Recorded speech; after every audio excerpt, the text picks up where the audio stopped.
దేవునికి మహిమ కలుగును గాక.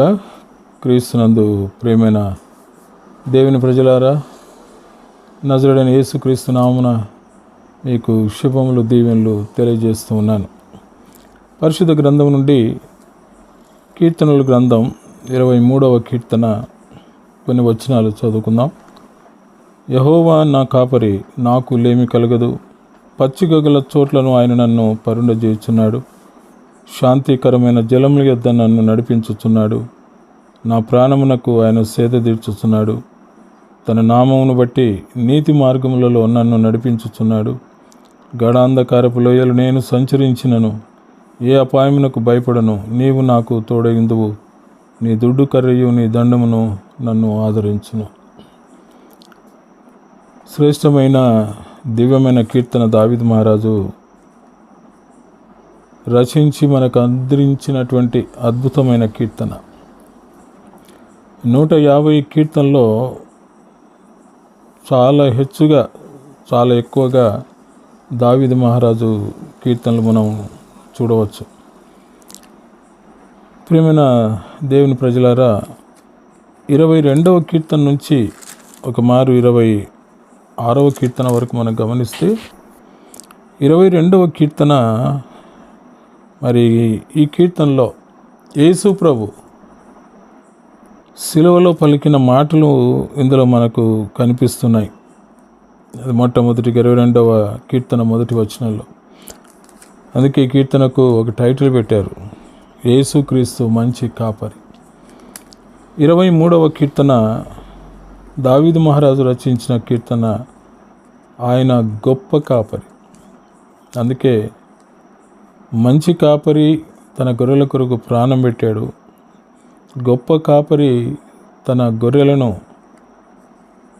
ఉన్నతమైన స్థితిలో పోషిస్తూ ఉన్నాడు.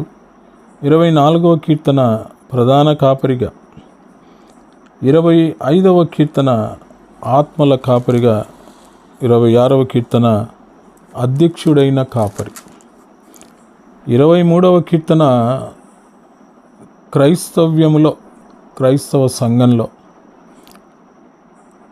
చాలా ఫెమిలియర్ సామ్. ఇది వెల్ నోన్ సామ్ ఇన్ క్రిజెండమ్. చిన్న పిల్లలు మొదలుకొని వృద్ధుల వరకు ఎవరైనా ఇష్టపడి దేనిని ఇష్టపడని వారంటూ లేరు. సో చాలా అద్భుతమైన దివ్యమైన కీర్తన.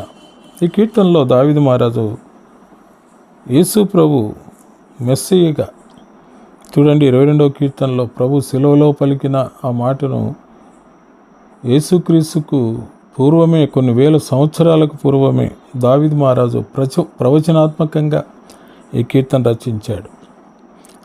సో 23వ కీర్తన ఆయన గొప్ప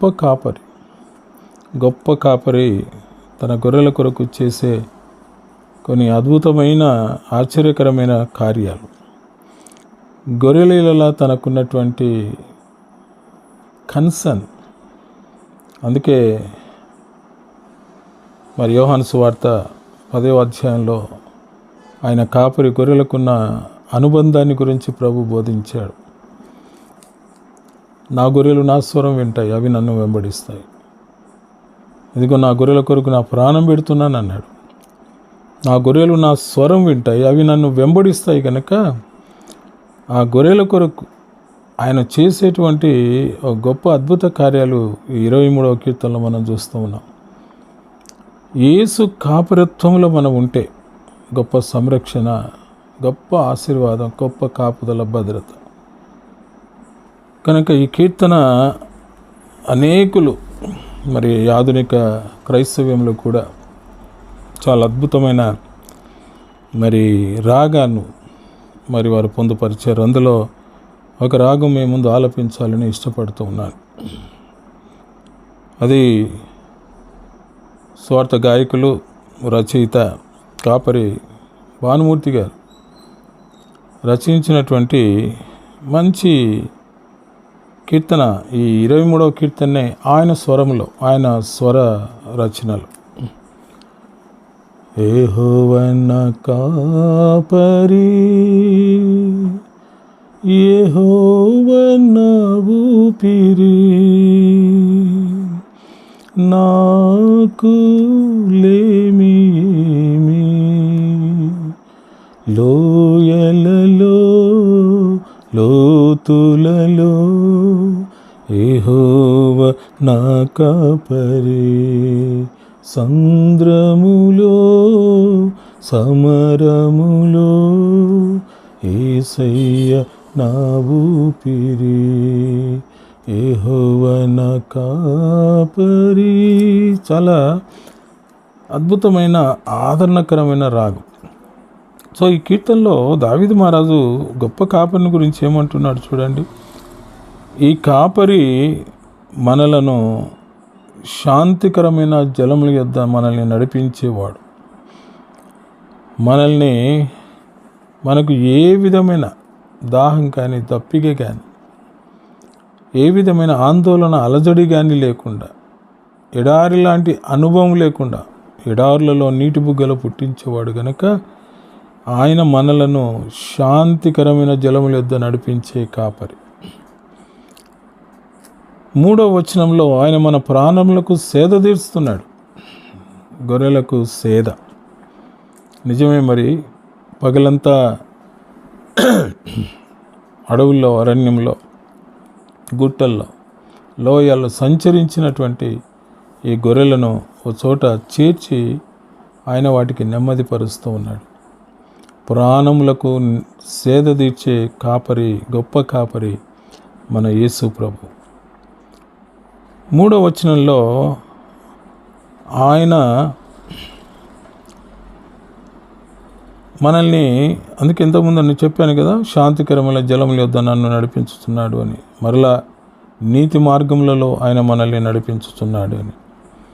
4వ వచనం చాలా అద్భుతమైన చరణాన్ని పొందుపరిచాడు కీర్తనకారుడు. గాఢాంధకారపు లోయలో నేను సంచరించినను ఏ అపాయమునకు భయపడను, నీవు నాకు తోడయుందువు, నీ దుడ్డు కర్ర నీ దండము నన్ను ఆదరించును. ఆదరించే కాపరి. ఇక్కడ దుడ్డు కర్ర, దండం. దుడ్డు కర్ర ఆయన కాపరిత్వానికి, దండం ఆయన రాజరికానికి సాదృశ్యంగా. ఆయన గొర్రెలను నడిపించువాడు మాత్రం కాదు, ఆయన గొర్రెలను పరిపాలించేటటువంటి రారాజు, ప్రభులకు ప్రభు. ఆయన దుడ్డు కర్ర, ఆయన దండం మనల్ని ఆదరించేది. గొర్రెలుగా, కాపరిగా మనల్ని ఆయన మరి పరిపాలించి తన కాపరిత్వంలో ఉంచేవాడు. రారాజుగా ఆయన సంరక్షణలో మనల్ని పరిపాలించేవాడు. ఆ తర్వాత 5వ వచనంలో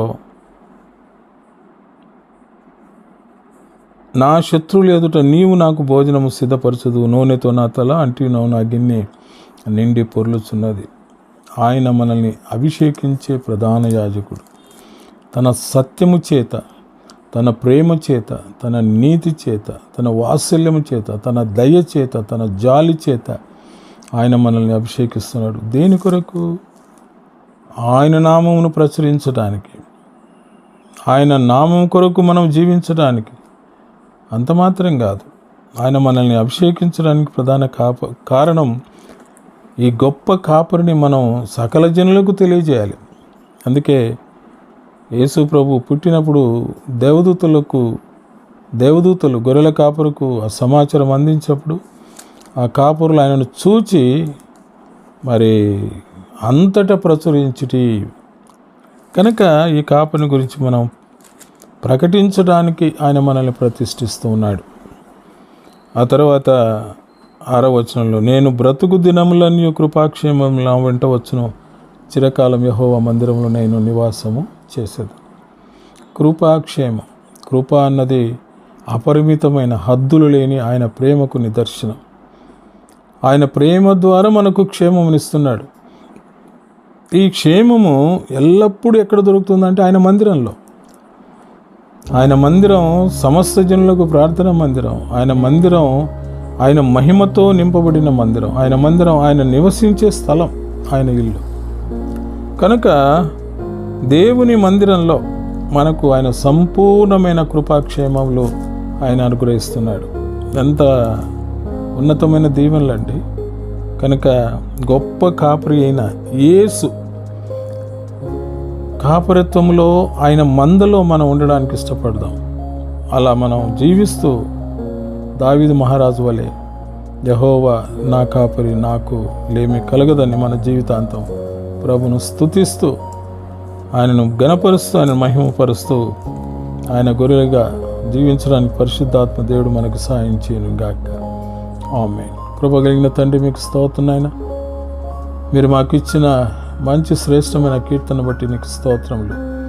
యేసు ప్రభును మాకు గొప్ప కాపరిగా మీరు అనుగ్రహించారు తండ్రి. మా ప్రభును మాటలు స్వరాన్ని వింటూ ప్రభును వెంబడించుటకు సహాయం చేయమని యేసు నామమున ప్రార్థిస్తున్నాము తండ్రి. ఆమేన్. దేవుడు మిమ్మలను బహుగా దీవించును గాక. ఆమేన్.